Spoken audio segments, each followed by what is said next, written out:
So I got back on tonight and was blown away by the staggering amount of interest this seems to have generated. Um, First off, I'll address a few things that you guys have brought up. There's been an overwhelming amount of people mentioning the similarity between some of my stories and those of David Pollitt's. I assure you, I am not trying to rip him off in any way. I've got nothing but respect for the guy. He's actually what inspired me to write this because I can verify a lot of the things he talks about. We do have a lot of these strange missing person cases, and most of the time they aren't solved. Either that or we find them in places they have no business being. I personally haven't been on many calls like that, but I'll share a few that I've seen and a story my friend told me that relates to all this. There's also a lot of feedback about the stairs, so I'll touch briefly on that here, and I'll also include a story. They come in a variety of shapes, sizes, styles, and even conditions. Some are pretty dilapidated, just ruins, but others are brand new. I saw one set that looked like they came from a lighthouse. They were metal and spiral, almost old-fashioned. The stairs don't go up indefinitely or further that I can see, but some of the sets are taller than others. Like I said before, just imagine the stairs in your house, as if someone cut and pasted them in the middle of nowhere. And alright, on to the new stories. So, as far as missing persons go, I'd say about half the calls I get are related to that. The others are rescue calls. People who fall down cliffs and hurt themselves, get injured by fire. You wouldn't believe how many times this happens. Mostly drunk kids. People get bitten or stung by animals or insects. We're a tight team, and we have veterans who are excellent at fighting signs of lost people.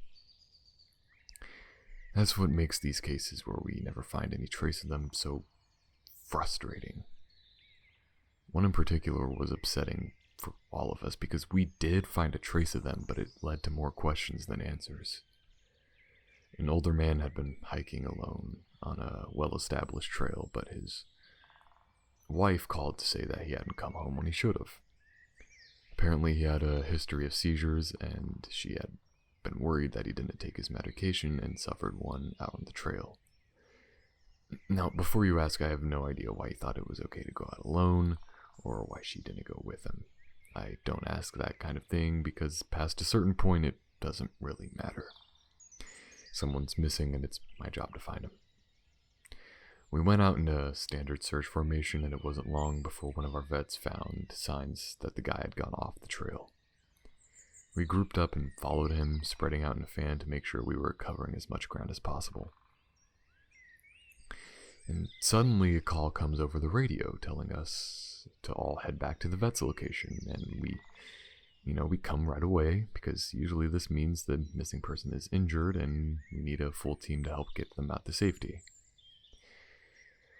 And so we meet back up, and the vet is just standing at the base of the tree with his hands on the side of his head, and I ask my buddy what's going on. And he points up to the branches of this tree. And I almost couldn't believe what I was seeing. But there's a walking stick dangling from a branch at least 30 feet off the ground. The little strap thing on the handle has been looped around the branch, and it's just hanging there. There's no way the guy could have tossed it up that far, and we don't see any other signs that he's still in the area.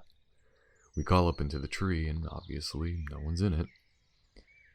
We're all just sort of left scratching our heads. We keep searching for the guy, but we never find him. Even bring our canines out, but they lose a scent long before this tree. Eventually the search is called off because there are other calls we have to attend to, and past a certain point there's not much we can really do.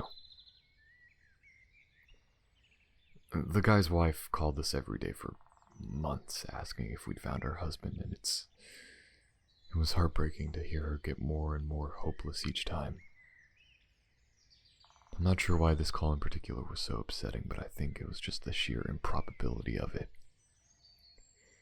That and the questions that were raised, like how the hell had this guy's cane ended up there, and did someone kill him and toss that up there as some sort of weird trophy? We did our best to find him, but it almost felt like a taunt. We still talk about that one from time to time.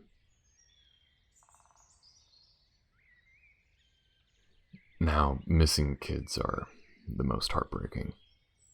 Doesn't matter what circumstances they go missing under, it's never easy, and we always dread the ones that we find deceased. It's not common, but it does happen. David talks a lot about kids SAR teams find in places they shouldn't have been or couldn't be. I can honestly say that I've heard about this kind of thing happening more than I've seen it, but I'll share one of the ones I think that I witnessed personally.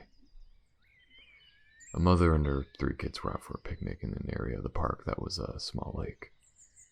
One is 6, one is 5, and the other is about 3. She's watching them all really closely, and according to her, she never lets them out of her sight at any time. She never saw anyone else in the area either, which is important. So she packs up their stuff and starts to head back to a parking area. Now, this lake is about only 2 miles into the woods, and it's on a very clearly established trail. It's almost impossible to get lost getting from the parking area to it unless if you were deliberately going off the path like an imbecile. Her kids are walking in front of her when she hears what sounds like someone coming up the path behind her.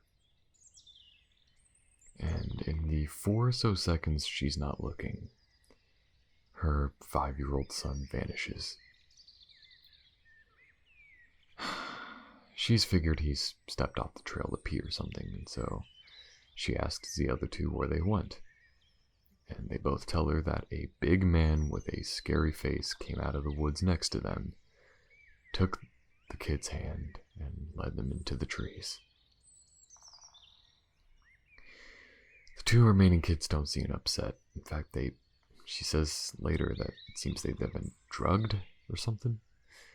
They're sort of spacey and fuzzy, so of course she freaks out and starts looking frantically in the area for her kid. She's screaming his name, and she says at one point she thinks she heard him answer her. Now, obviously, she can't go running blindly into the woods. She's got 2 other kids, so she calls the police, and they send us out immediately. We respond, and we start the search for him. Over the course of the search, which spans miles, we never find a single trace of the kid. Canines can't pick up any scent, and we don't find any clothing or broken bushes or literally anything that would signify a child being there. Of course, there's suspicion about the mother for a while, but it's pretty clear that she's completely destroyed by the whole thing. We looked for this kid for weeks, and with a lot of volunteer help, but eventually the search peters out and we have to move on. The volunteers keep searching, though, and one day we get a call on the radio letting us know that a body has been found and needs to be recovered. They tell us the location, and none of us can believe it. We figure it has to be a different kid, but we go out there, about 15 miles from the site where he vanished, and sure enough, we find the body of the kid we've been looking for.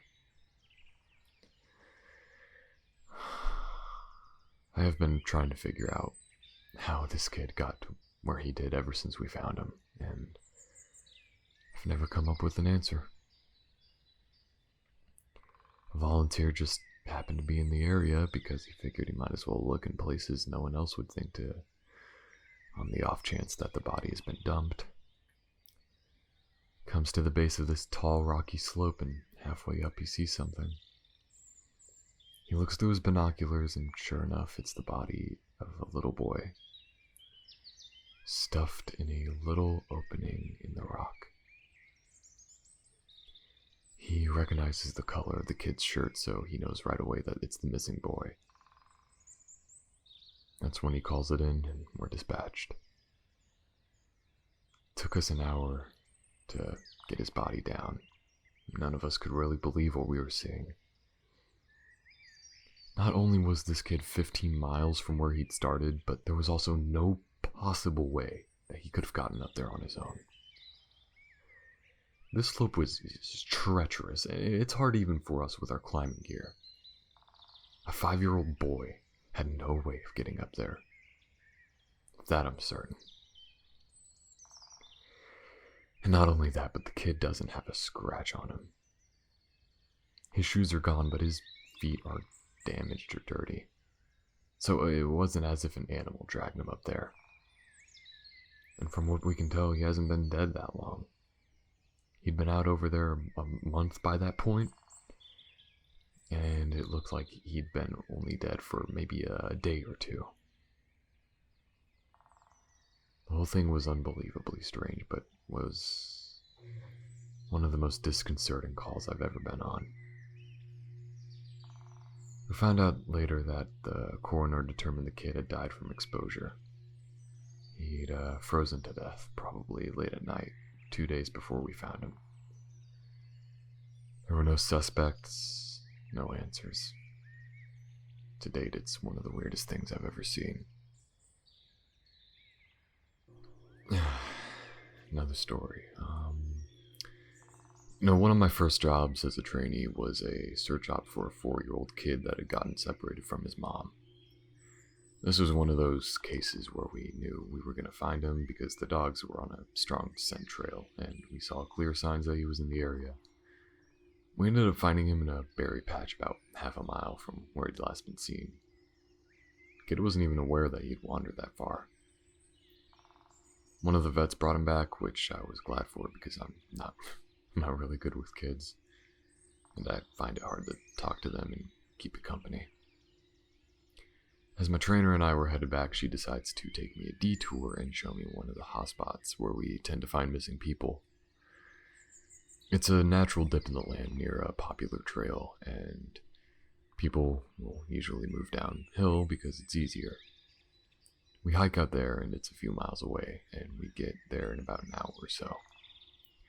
As we're walking around the area, and she's pointing out the places and people she's found in the past, I see something in the distance. Now, this area we're in is about 8 miles from the main parking area, though there's back roads you can take to get closer if you don't want to hike that far. But we're on state protected land, which means that there can't be any kind of commercial or residential development out here. The most you'll ever see is a fire tower or a makeshift shelter that homeless people think they can get away with building. But I can see from here that whatever this thing is has straight edges, and if there's one thing you learn quickly, it's that nature rarely ever makes straight lines. I point it out, but she doesn't say anything. She just hangs back and lets me wander over and check it out. I get within about 20 feet of it, and all the hair on the back of my neck just stands up. It's a staircase in the middle of the fucking woods. In the proper context, it would literally be the most benign thing ever. I mean, it's just a normal staircase with a beige carpet, and it's about 10 steps tall, but instead of being in a house, where it obviously should be, it's out here in the middle of the woods. The sides aren't even carpeted, obviously. I can see the wood it's made of. It's almost like a video game glitch where the house failed to load completely and the stairs are the only thing visible. And I stand there, and it's like my brain is just working overtime to figure out and make sense of what I'm seeing. And my trainer comes over and stands next to me. She just stands there casually, as if it's looking at the least interesting thing in the world. And I ask her what the fuck this thing is doing here, and she just chuckles, Get used to it, rookie. You're gonna see a lot of them. And I start to move closer, but she grabs my arm hard. I wouldn't do that, she says. Her voice is all casual, but her grip is tight, and I just stand there looking at her. She tells me, you're gonna see them all the time, but don't go near them, don't touch them, don't go up to them, just ignore them. And I start to ask her about it, but something in the way she's looking at me tells me it's best that I don't. So we just end up moving on, and the subject doesn't come up again for the rest of my training. She was right though. I'd say about every 5th call I go on, I end up running across a set of stairs. Sometimes they're relatively close to the path, maybe within 2 or 3 miles, and sometimes they're 20, 30, literally in the middle of nowhere. And I only find them during the broadest searches or training weekends. They're usually in good condition, but sometimes it looks like they've been out there for miles. All different kinds, all different sizes. The biggest I ever saw looked like they came out of a turn-of-the-century mansion. Were at least 10 feet wide, with steps leading up at least 15 or 20 feet. I've tried talking about it with people, but they just give me the same response my trainer did. It's normal, don't worry about it, they're not a big deal, but just don't go close to them, or don't go up them. You know, normal shit. When trainers ask me about it now, I give them the same response. I don't really know what else to tell them. I'm really hoping someday I get a better answer, but hasn't happened yet. This is another one that's less spooky and more just sad, because that's what we need apparently. A young man went missing late in winter, when realistically no one should be going that far out into the trails. We close a lot of them, but some remain open year-round, unless if there's a shitload of snow. We didn't opt for him, but we had about 6 feet of snow on the ground, and it was an unusually heavy snow year, and we knew it wasn't likely that we'd find him until spring, when the thaw came. Sure enough, when the first big thaw came, a hiker reported a body a little ways off the main trail. We found him at the base of a tree in a pile of melted snow.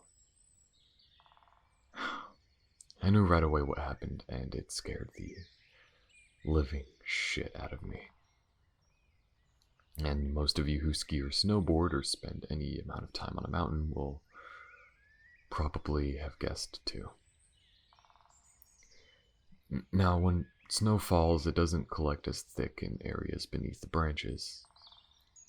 It happens most with fir trees, because they have a sort of closed umbrella shape, so what you end up with is a space around the base of the tree that's filled with a mixture of loose, powdery snow, air, and branches.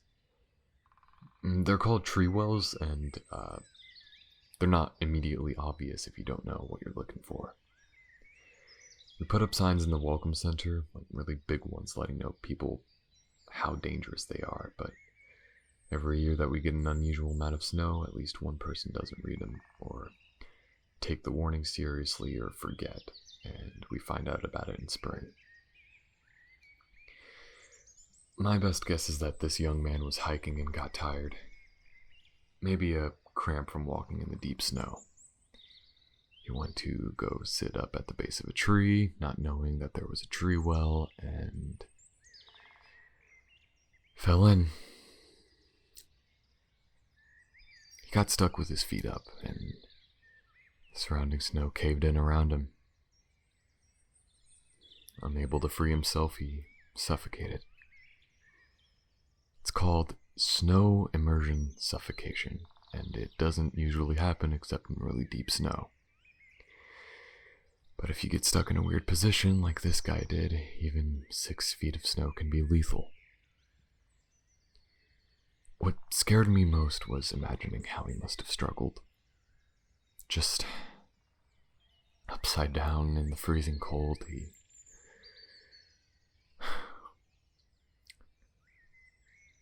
he didn't die quickly. The snow would have formed a dense, heavy pile on top of him. and it would have been literally impossible to get out. As it got harder to breathe, he would have known what was happening.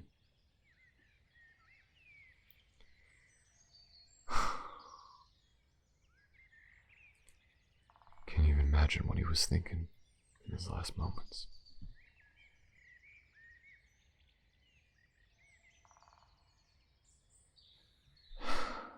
A lot of my less outdoorsy friends want to know if I've ever seen the Goat Man while I was out on calls. Unfortunately, I guess fortunately, I've never seen anything quite like that happen. I guess the closest was the whole black-eyed man thing, but I didn't see anything. However, there was one call where I had something similar to that happen, but I'm not sure if I'm willing to chalk it up to the Goat Man. We'd gotten a report that an older woman had fainted along one of the trails and needed assistance getting back down to the main area. We hike up to where she's at, and her husband is just beside himself. He runs, I guess more jogs to us and tells that he was a little ways off the trail looking for something, and that his wife just starts screaming behind him. He runs back to her, and she's passed out on the trail. We get her on a backboard, and as we're getting her down to the welcome center, she comes to and starts screaming again. I calm her and ask her what's happening, and I can't remember verbatim what she said, but essentially what happened was this. She'd been waiting for her husband, and when she started hearing this really strange sound, she said it sounded sort of like a cat, but it was off somehow. She couldn't quite figure out why. She went a little ahead and tried to hear it better, but it sounded like it was coming closer. She said the closer that it got, the more uneasy she was until she finally figured out what was wrong. I do remember this next part because it was so weird that I don't think I could forget if I tried. But it wasn't a cat. It was a man saying the word meow over and over. Just meow, meow, meow. But it wasn't a man. It couldn't have been, because I've never heard a man make his voice buzz like that. I thought my hearing aid was going out, but it wasn't. I adjusted it, and it still sounded all buzzy. It was awful. He was coming closer, but I couldn't see him, and the closer he got, the more scared I was, and the last thing I remember was a shape coming out of the trees. I guess that's when I fainted. Now, obviously, I'm a little perplexed as to why a guy would be out in the fucking woods chanting meow meow at people.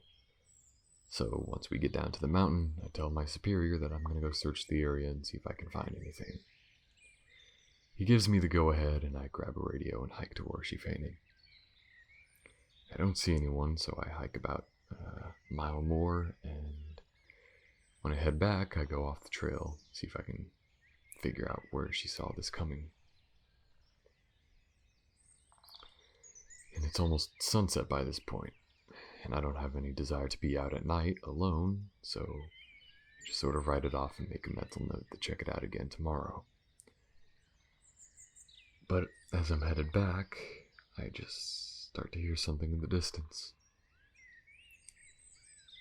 And I stop, and I call out for anyone in the immediate area to identify themselves. The sound didn't come closer, get louder, but it sounded like exactly like this, like a man saying meow, meow, in this really odd monotone. And as comical as it makes it sound, it was almost like that guy on South Park with the electrolarynx, Ned. I go off the trail in the direction I think it's coming from, but I never seem to get closer. It's almost like it's coming from all directions. Eventually, it just sort of fades out, and I ended up going back to the Welcome Center. I didn't get any further reports like that, and even though I went back to the area, I never heard the exact sound again. I suppose it could have been some stupid kid out there fucking with people, but even I have to admit that it's weird.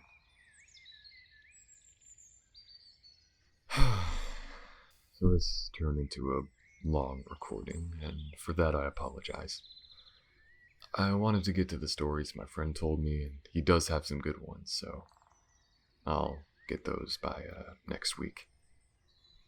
I also have a few more of my own I think you guys will appreciate. Sorry to keep you all in suspense again, but hopefully the stories here make up for it and will help you get you through the next week till I can post again. And since it seems like all of you want to hear more, I'll start writing them this time around. You know, a lot of this is on the top of my head, and I kind of skimp out on detail, so I want to make sure I got everything. I'll include my friend's stories, and I'll see if I can get a hold of a few people who might have some interesting things to talk about. I just wasn't sure how people felt about these longer recordings, but if you're all okay with it, I'll post plenty more. Anyways, good night. Stay safe.